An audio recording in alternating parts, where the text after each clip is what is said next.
Following the U.S. Civil War, America started to expand westward. Most of the settlers were farmers looking for a place to call their own and grow crops. This lifestyle conflicted with the Native American customs of nomadic hunting and gathering. Native occupied lands were mostly undeveloped and served as hunting grounds. However, settlers believed the open land was up for grabs. Natives relied on hunting buffalo as the lifeblood of their society. Everything from hides, food, tools, and clothing came from the buffalo. Settlers were also hunting buffalo, but mainly for hides and for sport.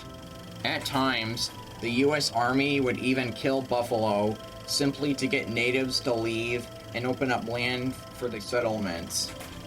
From 1872 to 1875, the buffalo population had dropped by 9 million and almost became extinct. In 1862, the U.S. government passed the Homestead Act, which permitted settlers to stake claims on up to 160 acres of federal land west of the Mississippi.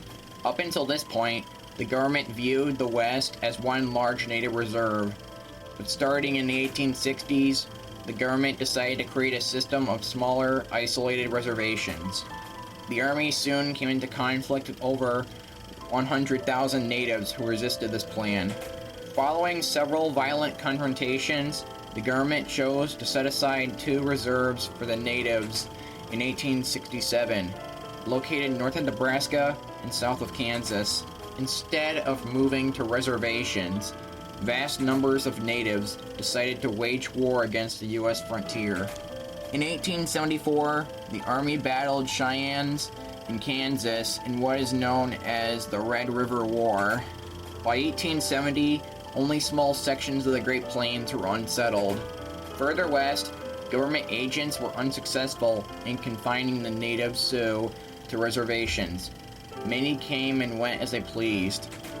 In 1874, the Army dispatched Colonel George Armstrong Custer to modern-day South Dakota. After gold was discovered in the region, Custer was given orders to kill all Sioux caught outside of the reservation, starting January 31st, 1876. In June, the Sioux resisted, and Custer met them at the Battle of Little Bighorn. Here, he made the mistake of dividing his troops and was overwhelmed by the Sioux's superior numbers.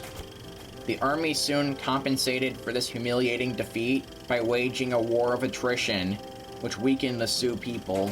In February 1887, government passed the Dawes Severalty Act.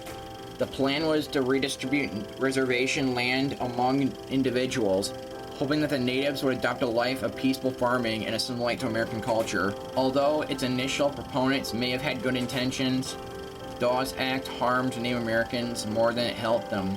Native society was damaged, nomadic peoples struggled to adjust to farm life, and many more were cheated out of their land. During the late 1880s, the desperate Sioux people came to the prophet Wovoka for guidance. Wovoka instructed them that performing the ghost dance would ensure their victory. In response to this, the Army arrested a prominent Sioux chief called Sitting Bull, along with 350 other Sioux. On December 29, 1890, a fight broke out between the Sioux and their American captors. The American troops killed 300 of the 350.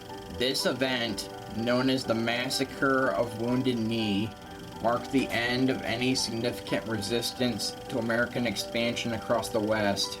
By the 1890s, an untamed frontier had become almost non-existent as the West was settled and integrated into the United States.